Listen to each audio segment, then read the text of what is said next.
It is absolutely true that adding some fat to your carbohydrates does help slow gastric emptying and blunt that blood sugar spike. And I know a lot of folks talk about not eating a naked carbohydrate and that adding some fat to your carbs can help that. And that is absolutely true. Here's why it helps. When you eat fat, similar to eating protein, eating fat sends a signal to your body to slow gastric emptying. And what gastric emptying is basically the emptying of your stomach. So when you eat a food, it goes to your stomach, and then your stomach, releases it down to your small intestine, and that's where you will finish digesting and absorbing the food, absorbing that glucose. So you get glucose in your bloodstream. And so when you slow gastric emptying, instead of just dropping the starches, the glucose in to be absorbed very quickly, because remember, starches, carbohydrates don't actually need to spend much time in your stomach.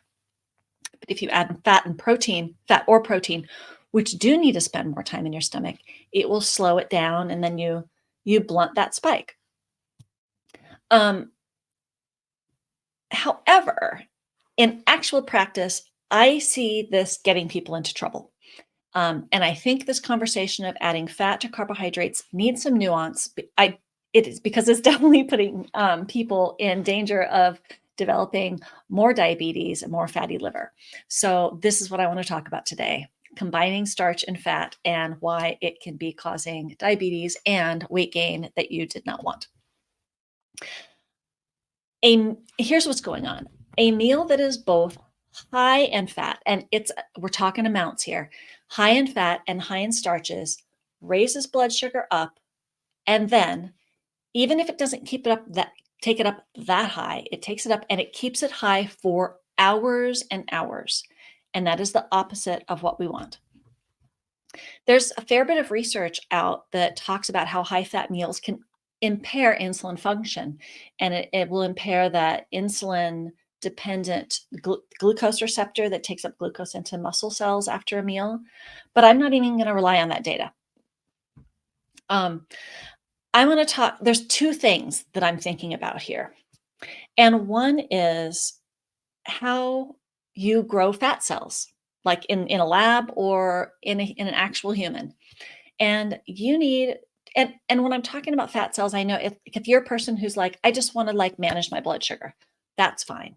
But some people might be wanting to manage their weight, and that's why you're hearing. And so this will be an issue for you. But the thing about blood sugar is that a lot of the time, especially when there's advanced pre-diabetes and type 2 diabetes, you also have fatty liver and more visceral adipose tissue.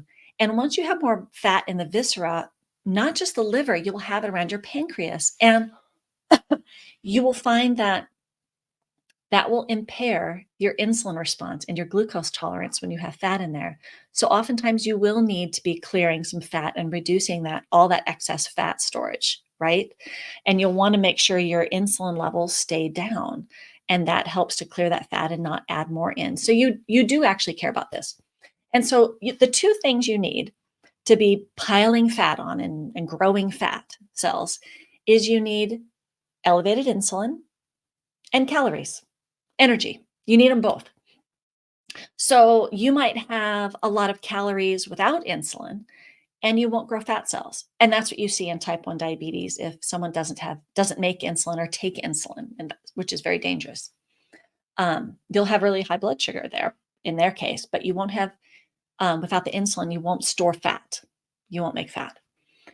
And then if you have high insulin without calories, or you're also not going to grow the fat cells. You need both. So, if you take the insulin up in a meal because it's very high in carbohydrates or starches, and then pile on the calories, and the easiest way to pile on calories is fat because it's so nutrient dense, you get a lot of fat storage naturally. And so, in regular eating, in a metabolically healthy person, you're going to be eating most of your meals that's going to have, calories and insulin, and you're going to store a little bit of energy after each meal.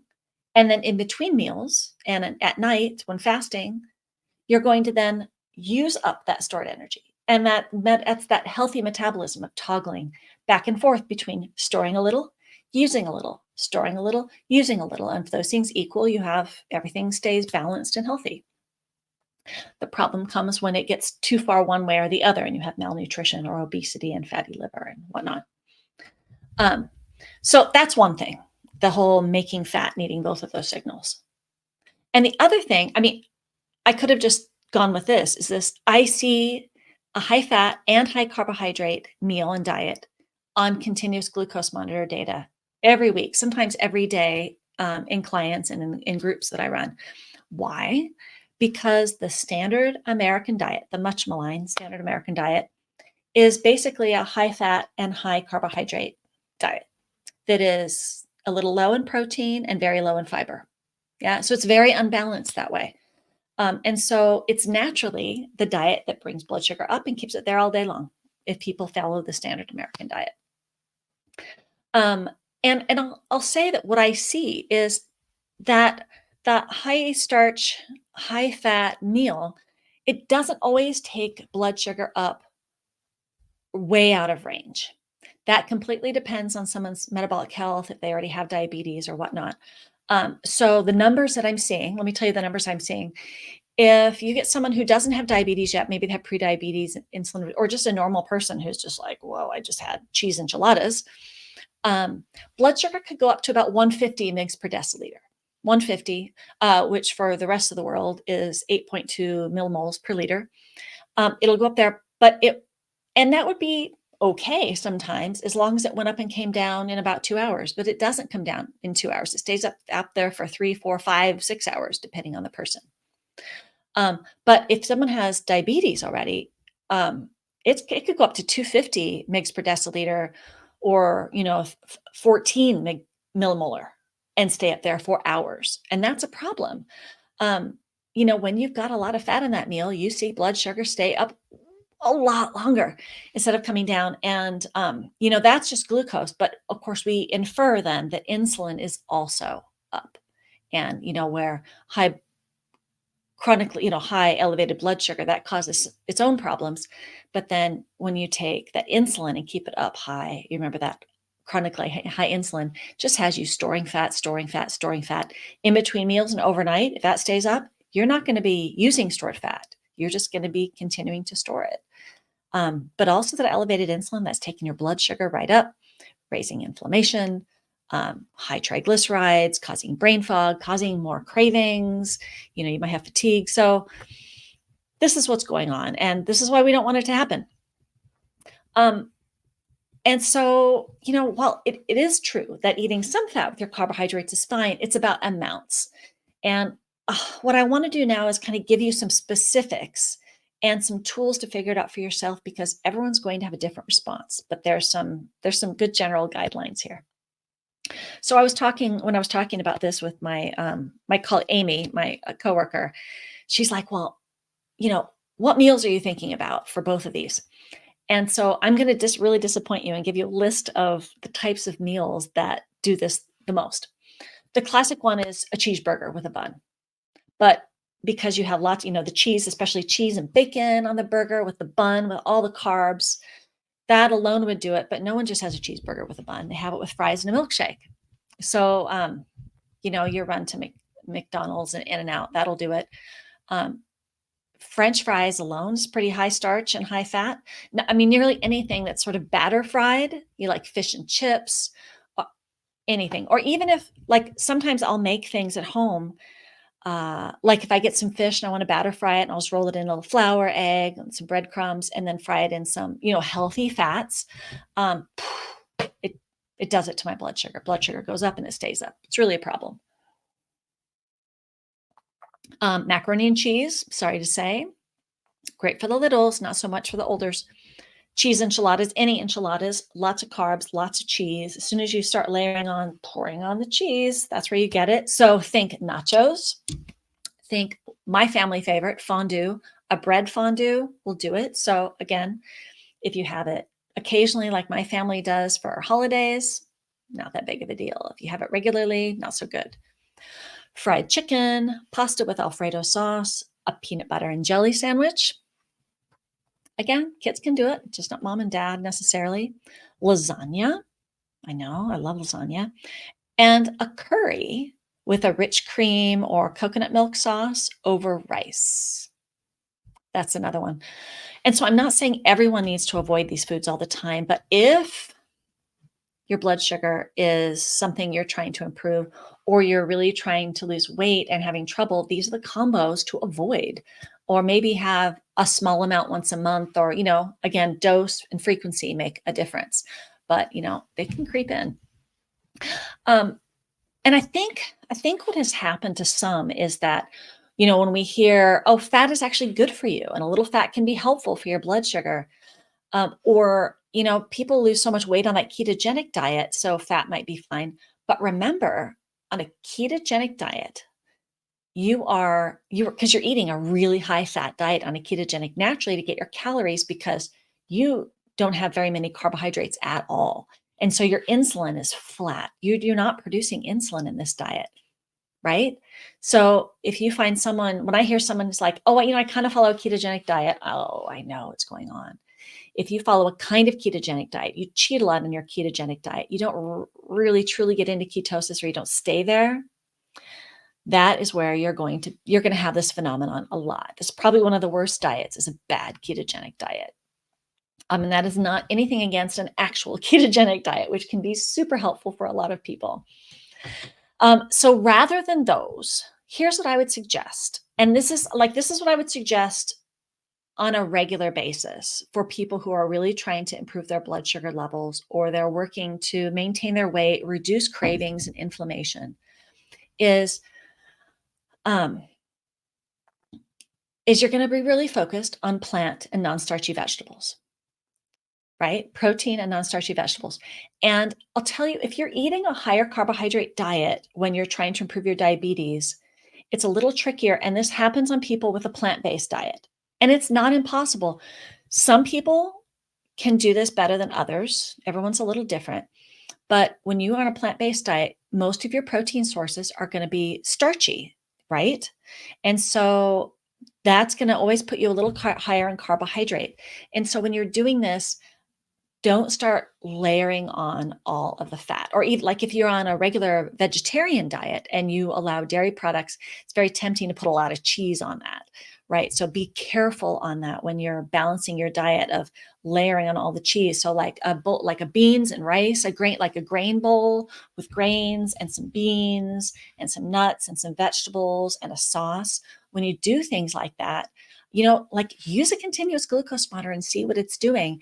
And you might need to adjust the fat and not have such a rich sauce on that. Everyone's a little individual on that, but pay attention to that. But for omnivores, or vegetarians who can do more of the lower carbohydrate protein sources, or actually people eat fish, I'm going to give you a few other ideas that have worked for me. So what I would do is, like, if I was going to have a meal like a curry, oh, here's something I mentioned earlier, like a curry with a rich sauce.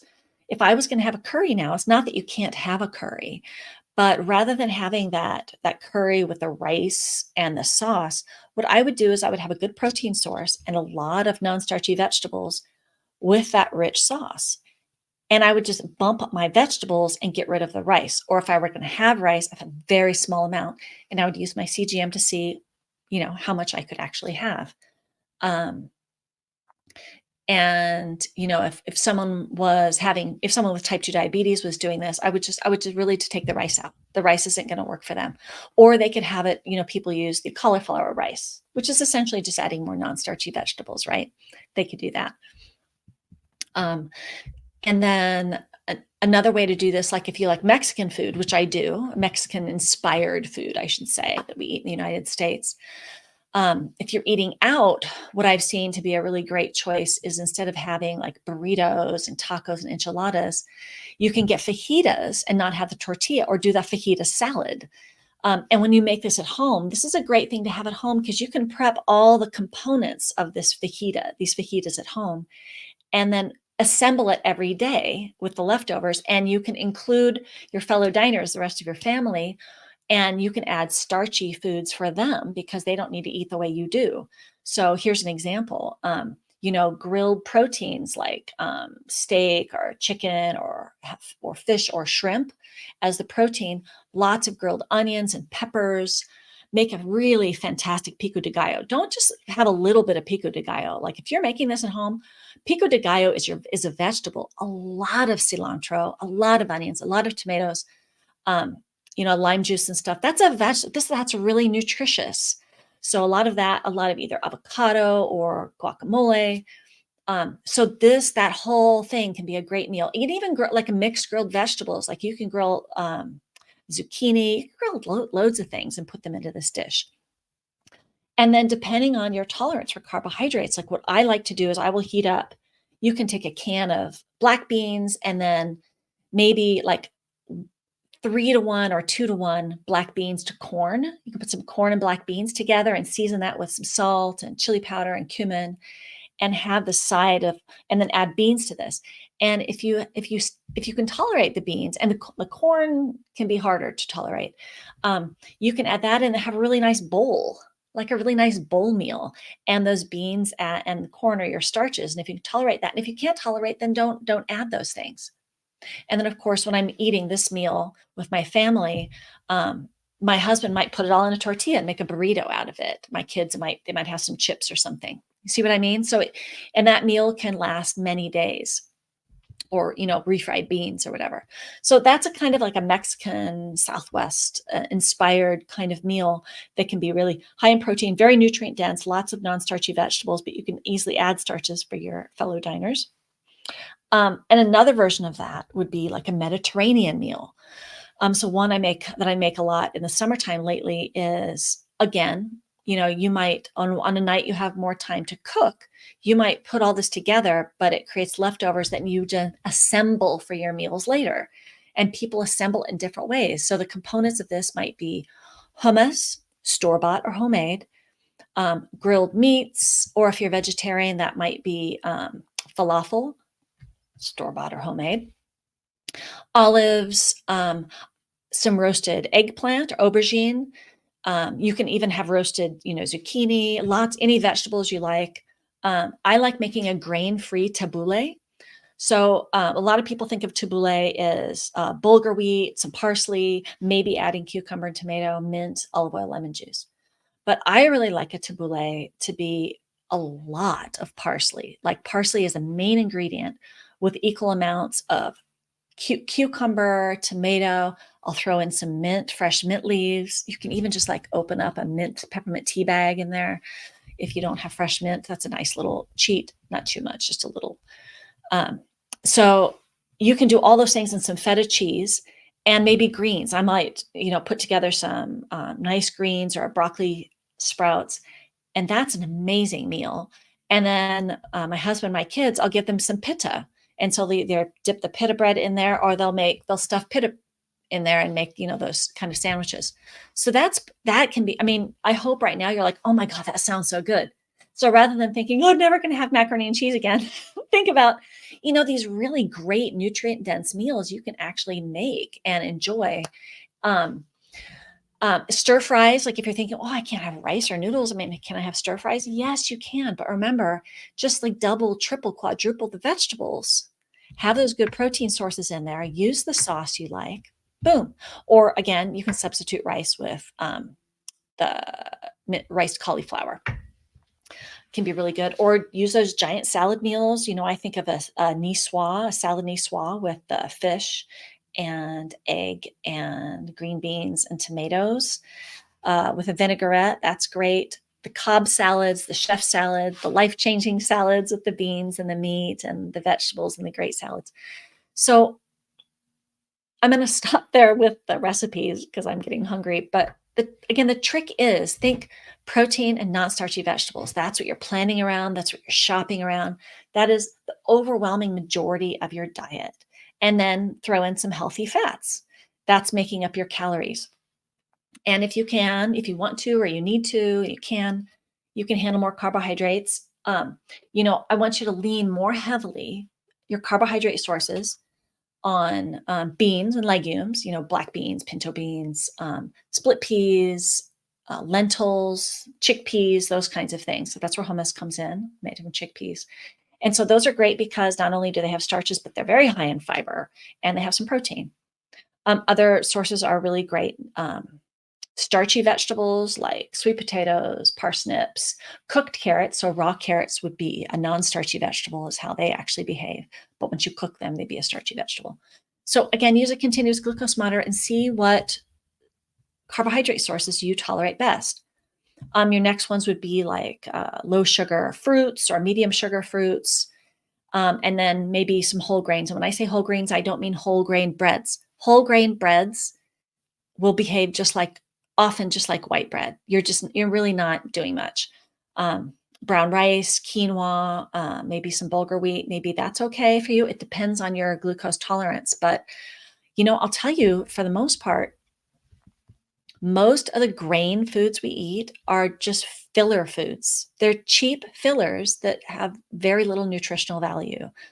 Sometimes they give us fiber, but honestly, by eating this way, you are going to have such a nutrient dense diet. It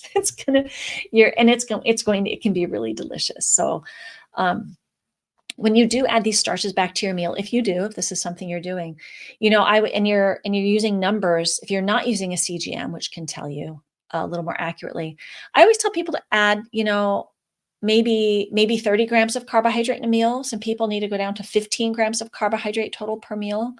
That can be a way to do that. And when you do start adding carbohydrates, remember, then pull back on the fat. Yeah, those one's going to go up, the other one's going to go down. If they both go up, then we have problems. If they both go down, you're not going to get enough calories and you won't feel full. So just take one up. Either both are kind of low and moderate. You get the picture. And remember, the dose makes the poison. Let's talk snacks. Let's talk snacks because this is a big one too.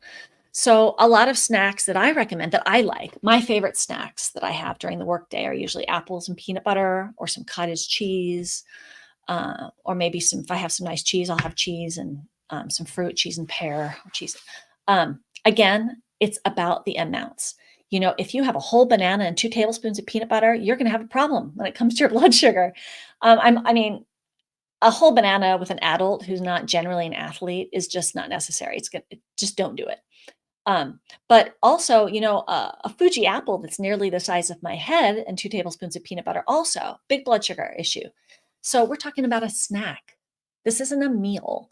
So I find even if I have like a half of a medium Fuji apple sliced in a tablespoon of peanut butter, my blood sugar is going to go up, but it doesn't go crazy, and it goes up and it comes down. Cottage cheese, great protein and fat, right? I know a lot of people like fruit with their cottage cheese, but if you take a half a cup of cottage cheese and dump in half a can of peaches with syrup, we're doing the same thing. So you might be able to have a few peach slices, maybe without the syrup, in your cottage cheese. You can check your CGM, see what's going on, but you see where I'm going. You're probably better just having cottage cheese, maybe with some cucumber and some pepper, which is actually really good. Or I love cottage cheese with fresh tomato. That is just so good. So again, it's the dose, it's the amount that you eat. And if that's not enough of a snack for you, maybe you need a meal. Yeah, that's when you need to back up and say, do I need a meal? Do I need to drink more? Or is this really not enough of a snack? So much of it is just habit. I find for me, so much of it is habit, and it's getting used to something different. So this strategy of eating and focusing on the protein and non-starchy vegetables, they definitely will help your blood sugar, and they will definitely help you manage your weight. But even better, eating this way is naturally more nutrient dense. Like I said, most of the starches we eat are low in nutrition. They're cheap filler food. They're fun and tasty, but they don't do much for us. And as I mentioned before, most of the standard American diet is high in starches and high in either saturated or highly processed seed oils. Again, nothing wrong with fat, nothing wrong with saturated fat, but it's the amount. And these foods are high in calories, but that's about it. And it leads to a lot of oxidative stress and inflammation. And that is hard on your blood sugar, brain fog, inflammation, makes you hurt, and it makes us overweight, and it gives us chronic disease, and it makes us tired. And so this is so those are the strategies. Those are the recipes. But the last thing I want to talk about with you is the timeline. Like, what do we do first? And how long does this take? And so this is kind of my secret sauce, okay? When I'm working with clients and my groups, especially with my one-on-one clients, this is I want to tell you about the steps that we take, the order that we usually take them, and what you expect to see. So when I'm talking to somebody and they might be 20, 30, 100 pounds overweight, and their blood sugar, maybe they have insulin resistance, and they're eating a little bit more of the standard American diet, really struggling with their diet. And I often see that they're kind of malnourished, but over fat. That's the tip, because that's what the standard American diet gives us, is over fat, but undernourished, because we're not getting the protein and all the nutrients we need. So my first strategy, the first thing I do is not to restrict calories, although that ends up happening. It's not to take away carbohydrates, because that will just lead to disappointment and people going to battle with their bodies. The first thing I do in the first couple of weeks is I give them protein and fiber targets, and we're logging food. I want you to get the right amount of protein for your body, and I want to hit a fiber target. We're basically balancing out that standard American diet. We're giving their body what it needs before we start taking things away. So what this does is that protein does two things. That protein we want to support lean body mass. Got to keep or add bone and muscle mass. That muscle mass really helps in the long run with longevity and metabolic health and blood sugar balance. But protein also helps us with satiety. It helps us be full during our meals, so we're less likely to overeat or especially eat a lot of carbohydrates. And that's an issue with blood sugar. So that's great. And then the fiber also helps with satiety, helps us feel full, but that fiber feeds the microbiome, and feeding that microbiome will lower inflammation. And lower inflammation helps us feel less pain, and it helps our blood sugar. You'll notice a pattern here. So eventually, once we hit those protein and fiber targets, sometimes that is taking calories up in the beginning. And so that we get to adjust this. And when I did this, when I've gone through this process for myself, I saw the same thing. When I started doing that, my calories went up, and I actually put on a pound or two. And I saw that trend. And that's when I knew it was time to bring in the next step, which is start replacing the fiber. I want to start getting it, instead of from all the grains, let's start getting it from non-starchy vegetables, right? And that naturally starts lowering carbohydrates, starts lowering calories into a more normal range, not even a calorie deficit, but a normal, healthy range to maintain, but sometimes a calorie deficit.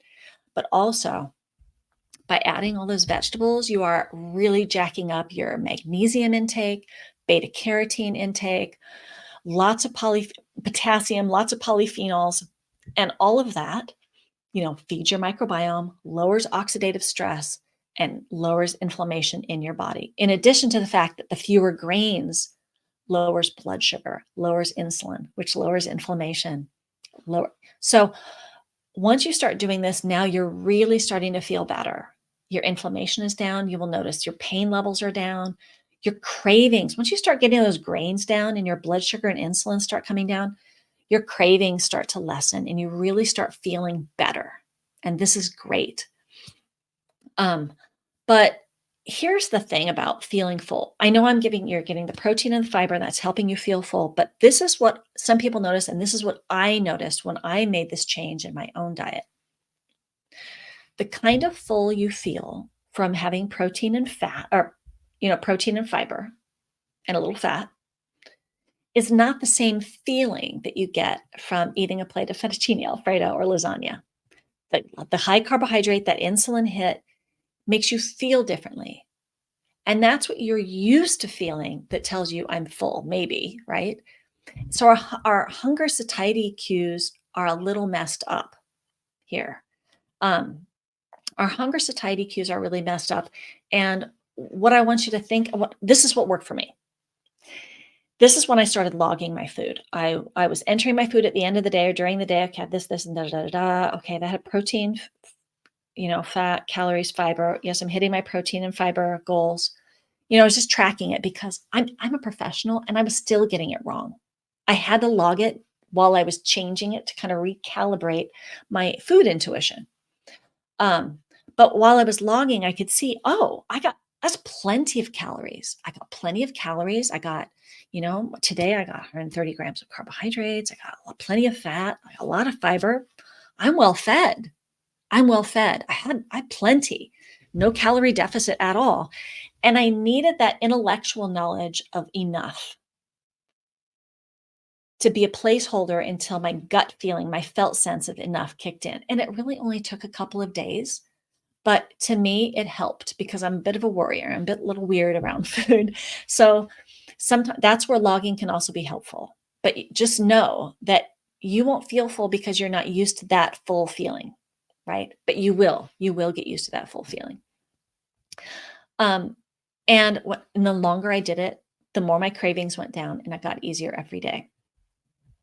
So the other thing that I want to mention to you are there's some tools.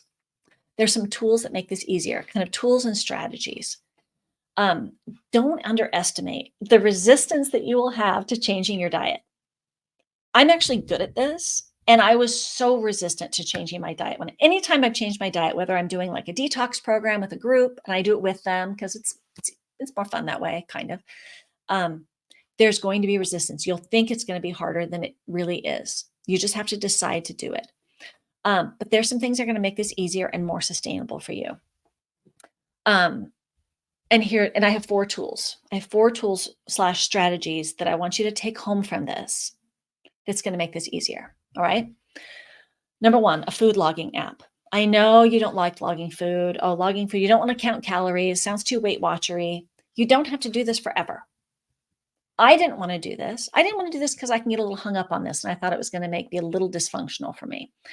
But I'll tell you, food logging helps you know when you've hit your nutrient goals, your fiber and your protein goals. It helps you know that. You won't know those otherwise. And it'll help you know when you've had enough and your body isn't telling you yet. And honestly, it will make you less anxious and worried about your process because you will know what you're getting.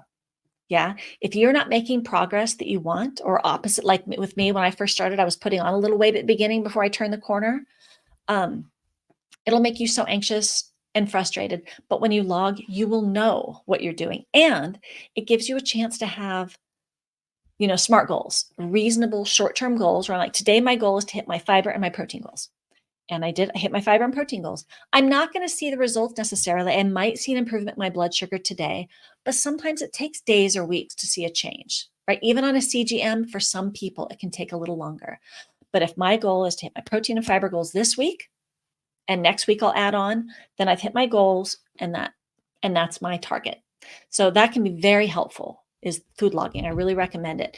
My clients use mine on Practice Better. Some people use Chronometer. Find something that will work for you. Number 2, a continuous glucose monitor really helps. It's not the be all end all, but my gosh, it makes things easier because we're all a little bit different. And it helps to know what sources of carbohydrates work best for us and what dose, right? 3, new recipes and meal plans. Oh my gosh. If you're cooking one way and you need to change it, you need a recipe. Watch cooking videos. I have meal plan memberships I do for people all the time. I'll attach my 1-week high protein meal plan. It's kind of a moderate protein forward meal plan. It's a 5 or 7 day one. Download that for free. Follow some people on Instagram. You see, you're going to need some input and try it so you can try some new things. And number 4 strategy. This is, if you do none of the other ones, gosh, they're actually all useful. This is the one I think you're going to really like. And this is the one I actually learned from Leah Pinelli, who's a friend and colleague weight loss coach, who actually gave me the idea for this whole video. I was doing some collaboration with her with one of her groups, and I was sitting in on a meal planning, and the way she described meal planning and this whole starch and fat thing, I thought, I should talk more about that because that's absolutely true. What Leah talks about with meal planning is she compares it to a capsule wardrobe. A capsule wardrobe. And so in a capsule wardrobe, you find a few pieces of clothing that you feel really comfortable in, you look great in, like you feel really confident, and you love to wear them. They just mix and match with everything. So whether that's those flowy black trousers, that sweet, like oversized white shirt, find those great shoes, you get a capsule wardrobe, and those are the outfits, the things that you wear every day, right? And so the same thing with a diet, you find the meals that work for you and then eat them all the time. Yeah, it's good to have variety. You don't need that much variety. The people who have success have capsule meal plans. And that's all Leah Pinelli. I love that idea. So find the things that work for you, the meals you love that help you hit your targets, that are easy for you to do, and put them in all the time. Every week, every month, you'll add new things. Oh, and number 5, what this is going to look like. Don't do this overnight. Like you could find a meal plan, even if you log into like one of my meal plan memberships and think, okay, I've got a 4-week meal plan. This is going to be it. That's not going to be it. Give yourself 4 to 8 weeks to get this dialed in. You could do like every week, you're going to try 2 new meals. Or for the first 2 weeks, you're just going to work on breakfast. You're going to get 2 breakfasts that really work for you, max 3. Most people just need 2 different breakfasts and get those worked out. How do you have to shop? How do you need to prep? Let's get that breakfast down. And once you get breakfast down, now let's work on another meal. Let's work on dinner. Let's find, again, a couple of dinners, maybe my Mediterranean plate, maybe my fajita salad. Get a couple of good dinners in there until you get dinners kind of good. And then maybe you use dinner leftovers for lunch. Maybe you find some of those life-changing salads that you take for lunch to work. Or maybe, and this is something I recommend to a lot of my clients, maybe lunch is too hard right now to plan and bring from home. Another strategy is to research some takeout places near you that will deliver to work. Or maybe you have a great grocery store that you can go to and make something. Plan that. Either plan what you're going to get or pre-order lunch to be delivered to your office for the rest of the week and make that plan and make that purchase when you're not stressed out and hungry at work. Because when you're stressed out and hungry at work, you're not going to make that kind of choice. So make it in advance. And by doing that, by doing one thing at a time and getting that dialed in, giving yourself 4 to 8 weeks to get this diet sort of perfected, know that that is the trajectory. That's more sustainable than just layering on a meal plan and seeing if it works. That'll last maybe 3 weeks. You won't even make it 4 weeks on a brand new meal plan. Okay. So I think this is long enough. And I really hope this is helpful. I don't think there's one good way to eat, even for type 2 diabetes. There's lots of different ways to do it. But I think it helps sometimes to see that pitfall of that both high carbs and high fat at the same time and how that can really sabotage all your efforts and improving your blood sugar and your weight. So if you have questions or if you find something that works, feel free to leave me a comment and tell me what's working for you. I'd love to hear those and read those. And feel free to, I'd love it if you shared this or subscribed to this podcast. And otherwise, thank you so much for listening.